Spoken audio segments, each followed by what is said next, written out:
Diggory was quite speechless, for Uncle Andrew looked 1,000 times more alarming than he ever looked before. Polly was not so frightened yet, but she soon was. For the very first thing Uncle Andrew did was to walk across to the door of the room, shut it, and turn the key in the lock. Then he turned round, fixed the children with his bright eyes, and smiled, showing all his teeth.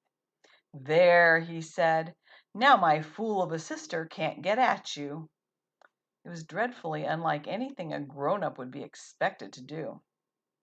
Polly's heart came into her mouth, and she and Diggory started backing towards the little door they had come in by.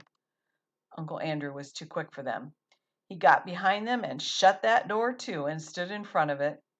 Then he rubbed his hands and made his knuckles crack, and he had very long, beautifully white fingers. "I am delighted to see you," he said. "Two children are just what I wanted." "Please, Mr. Ketterly," said Polly, "it's nearly my dinner time, and I've got to go home. Will you let us out, please?" "Not just yet," said Uncle Andrew. "This is too good an opportunity to miss. I wanted two children. You see, I'm in the middle of a great experiment. I've tried it on a guinea pig, and it seemed to work. But then a guinea pig can't tell you anything, and you can't explain to it how to come back." "Look here, Uncle Andrew," said Diggory, "it really is dinner time, and they'll be looking for us in a moment. You must let us out." "Must?" said Uncle Andrew. Diggory and Polly glanced at one another. They dared not say anything, but the glances meant, "Isn't this dreadful?" and "We must humor him." "If you let us go for our dinners now," said Polly, "we could come back after dinner."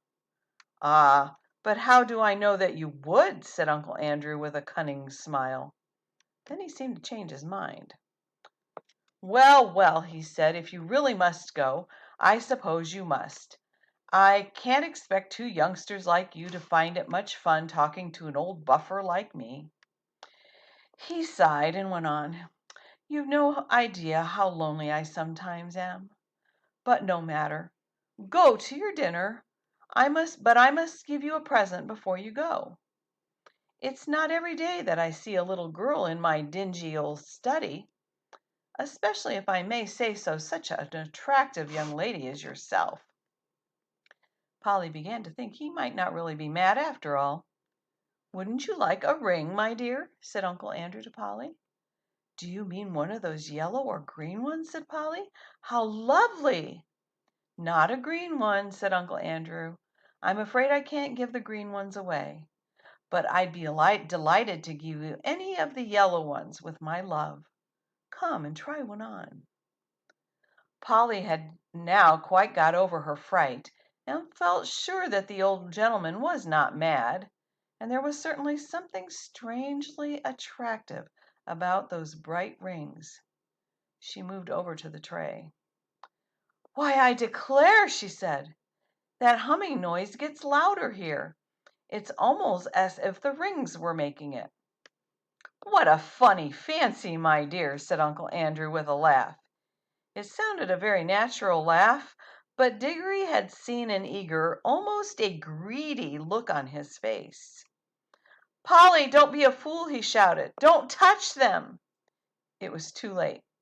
Exactly as he spoke, Polly's hand went out to touch one of the rings, and immediately, without a flash or a noise or a warning of any sort, there was no Polly. Diggory and his uncle were alone in the room.